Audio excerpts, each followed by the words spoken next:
Welcome to Goodnight Flagstaff. I'm Abigail. Very happy to be reading for you again.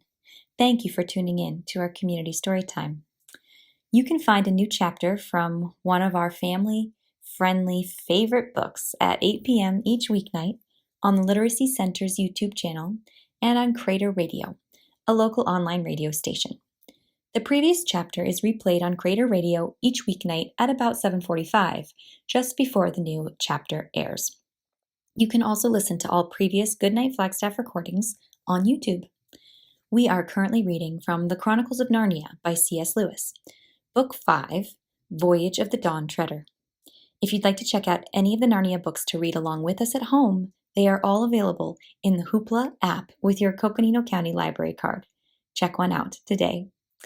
Please email us if you'd like to join our team of readers and connect with your community through stories. All ages welcome. Our email is goodnightflagstaff@gmail.com. Last time we read together, they sailed into a darkness that made dreams become real, rescuing Lord Roop from his endless nightmares, while at the same time having to face their own. But Lucy cried out to Aslan for help, and he sent an albatross to guide their way. When they got out and looked behind them, the darkness had been destroyed. What will they discover tonight, I wonder? Chapter 13, The Three Sleepers.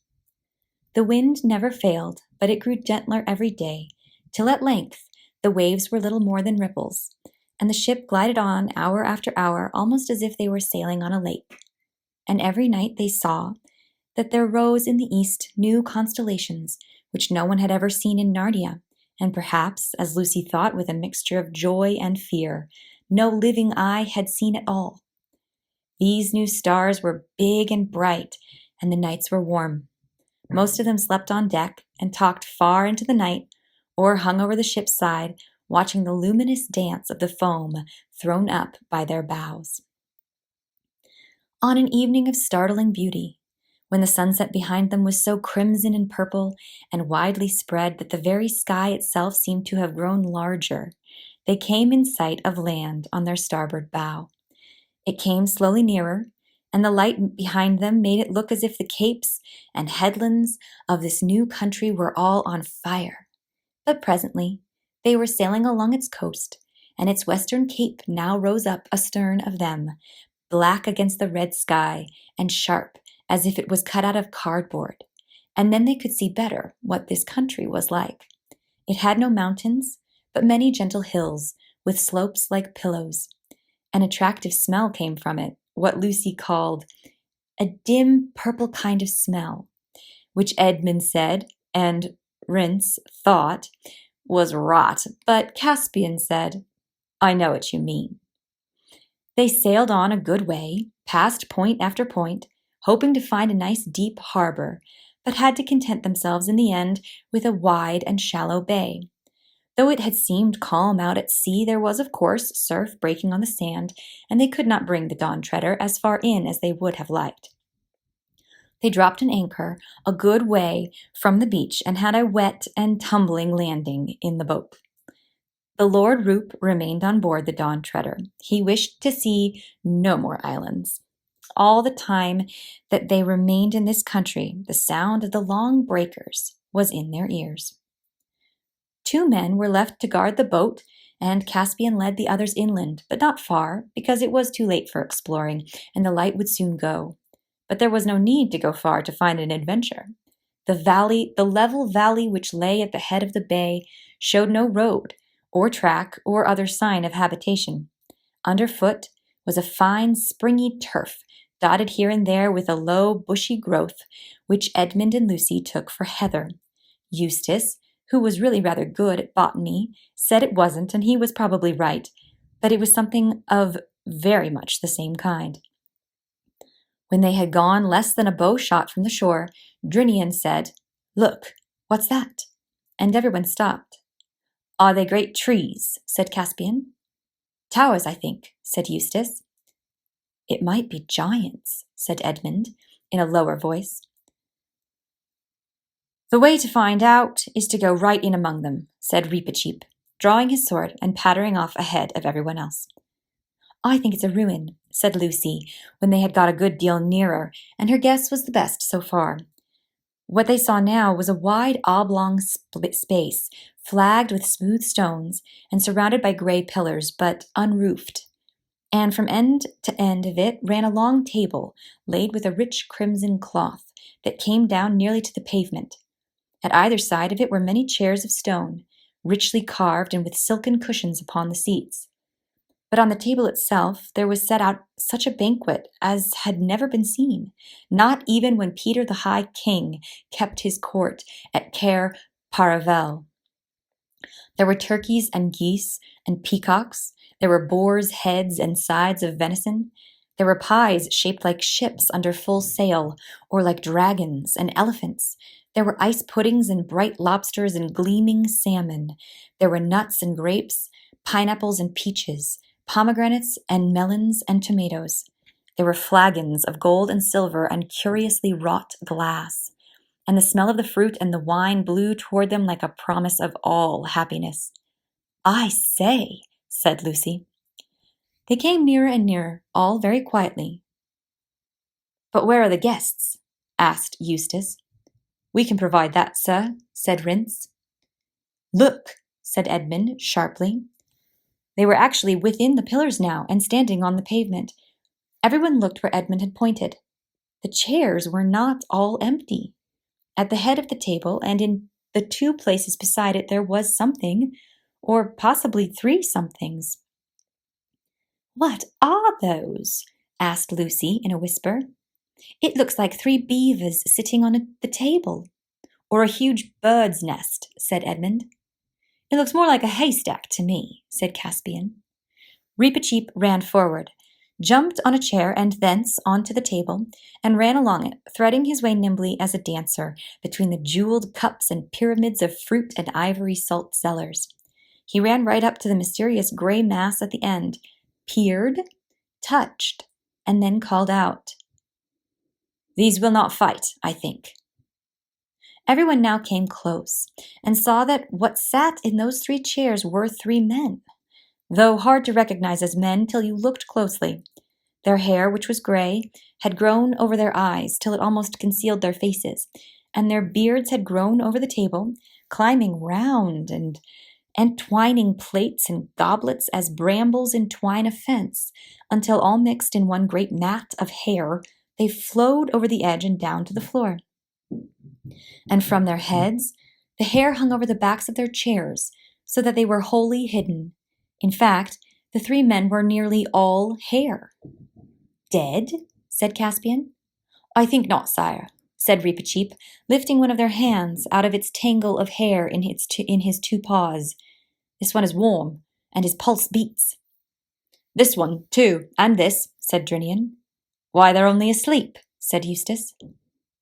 "It's been a long sleep, though," said Edmund, "to let their hair grow like this." "It must be an enchanted sleep," said Lucy. "I felt the moment we landed on this island that it was full of magic. Oh, do you think we have perhaps come here to break it?"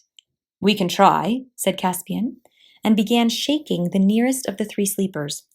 For a moment everyone thought he was going to be successful, for the man breathed hard and muttered, "I'll go eastward no more. Out oars for Narnia." But he sank back almost at once, into yet a deeper sleep than before. That is, his heavy head sagged a few inches lower toward the table, and all efforts to rouse him again were useless. With the second, it was much the same. "Weren't born to live like animals. Get to the east while you've a chance. Lands behind the sun," and sank down. And the third only said, "Mustard, please," and slept hard. "Out oars for Narnia, eh?" said Drinian. "Yes," said Caspian. "You are right, Drinian. I think our quest is at an end. Let's look at their rings. Yes, these are their devices. This is the Lord Revilion. This is the Lord Argos. And this, the Lord Mavramorn." "But we can't wake them," said Lucy. "What are we to do?" "Begging your majesty's pardons all," said Rince, But why not fall to while you're discussing it? We don't see a dinner like this every day. Not for your life, said Caspian. Oh, that's right, said several of the soldiers. Too much magic about here. The sooner we're back on board, the better. Depend upon it, said Reepicheep. It was from eating this food that these 3 lords came by a 7 years' sleep. I wouldn't touch it to save my life, said Drinian. The light's going uncommon quick, said Rinalf. Back to the ship, muttered the men. I really think, said Edmund, they're right. We can decide what to do with the 3 sleepers tomorrow. We daren't eat the food, and there's no point in staying here for the night. The whole place smells of magic and danger. I am entirely of King Edmund's opinion, said Reepicheep, as far as concerns the ship's company in general. But I myself will sit at this table till sunrise. Why on earth? Said Eustace.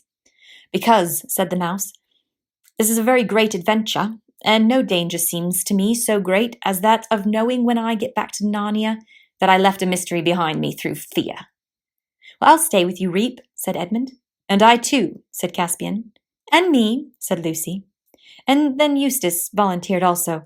This was very brave of him, because never having read of such things or even heard of them till he joined the Dawn Treader made it worse for him than for the others. I beseech your majesty, began Drinian. No, my lord, said Caspian. Your place is with the ship, and you have had a day's work, while we 5 have idled. There was a lot of argument about this, but in the end Caspian had his way.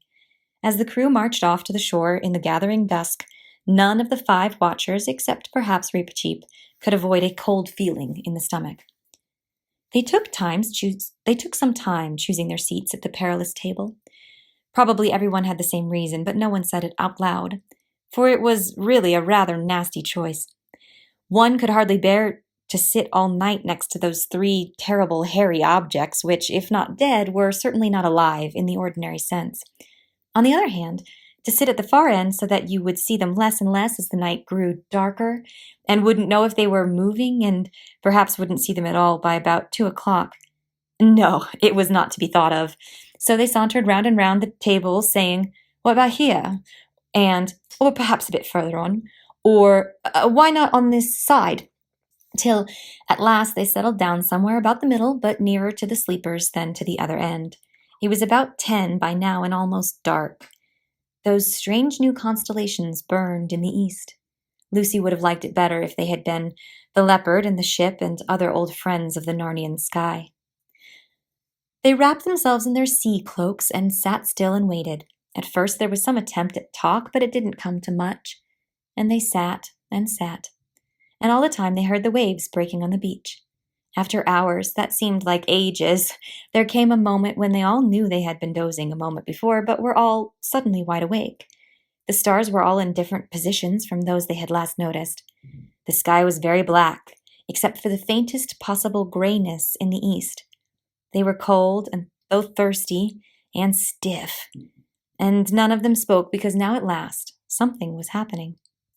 Before them, beyond the pillars, there was the slope of a low hill, and now a door opened in the hillside, and light appeared in the doorway, and a figure came out, and the door shut behind it. The figure carried a light, and this light was really all that they could see distinctly. It came slowly nearer and nearer, till at last it stood right at the table opposite to them. Now they could see that it was a tall girl, dressed in a single long garment of clear blue, which left her arms bare. She was bareheaded, and her yellow hair hung down her back. And when they looked at her, they thought they had never before known what beauty meant. The light which she had been carrying was a tall candle in a silver candlestick, which she now set upon the table. If there had been any wind off the sea earlier in the night, it must have died down by now, for the flame of the candle burned as straight and still as if it were in a room with the windows shut and the curtains drawn.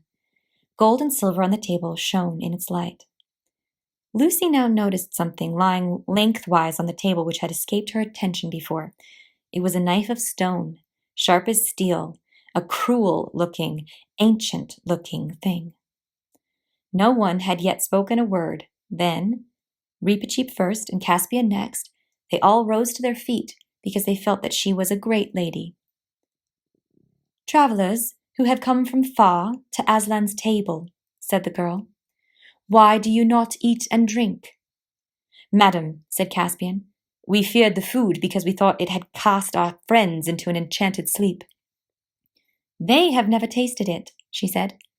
Please, said Lucy, what happened to them? 7 years ago, said the girl, they came here in a ship whose sails were rags and her timbers ready to fall apart. There were a few others with them, sailors, and when they came to this table one said, Here is the good place. Let us set sail and reef sail and row no longer, but sit down and end our days in peace. And the second said, No, let us re-embark and sail for Narnia and the west. It may be that Miraz is dead. But the third, who was a very masterful man, leapt up and said, No, by heaven! We are men and Telmarines, not brutes. What should we do but seek adventure after adventure? We have not long to live in any event. Let us spend what is left in seeking the unpeopled world behind the sunrise. And as they quarrelled, he caught up the knife of stone which lies there on the table and would have fought with his comrades.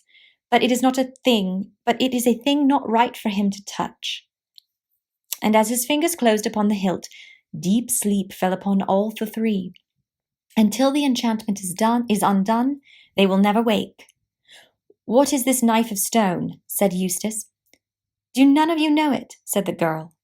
I think, said Lucy, I've seen something like it before. It was a knife like it that the White Witch used when she killed Aslan at the stone table long ago. It was the same, said the girl, and it was brought here to be kept in honour while the world lasts. Edmund, who had been looking more and more uncomfortable for the last few minutes, now spoke.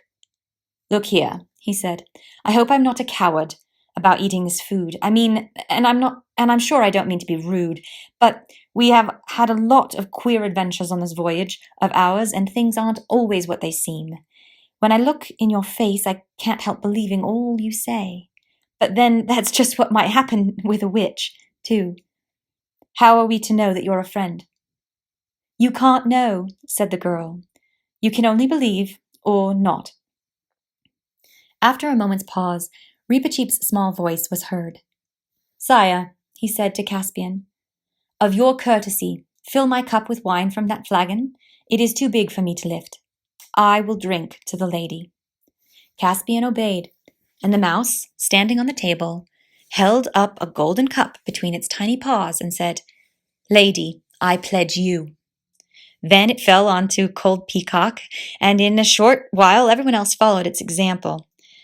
All were very hungry, and the meal, if not quite what you wanted for a very early breakfast, was excellent as a very late supper. Why is it called Aslan's table? Asked Lucy presently. It is set here by his bidding, said the girl, for those who come so far. Some call this island the world's end, for though you can sail further, this is the beginning of the end. But how does the food keep? Asked the practical Eustace. It is eaten and renewed every day, said the girl. This you will see. And what are we to do about the sleepers? Asked Caspian. In the world from which my friends come, here he nodded at Eustace and the Pevensies. They have a story of a prince or a king coming to a castle where all the people lay in an enchanted sleep. In that story, he could not dissolve the enchantment until he had kissed the princess. But here, said the girl, it is different. Here he cannot kiss the princess till he has dissolved the enchantment. Then, said Caspian, in the name of Aslan, show me how to set about that work at once. My father will teach you that, said the girl. Your father? Said everyone. Who is he? And where?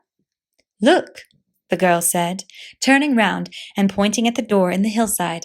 They could see it more easily now, for while they had been talking, the stars had grown fainter, and great gaps of white light were appearing in the grayness of the eastern sky. Thank you so much for tuning in. Join us next time for Chapter 14 of The Voyage of the Dawn Treader. Good night, Flagstaff.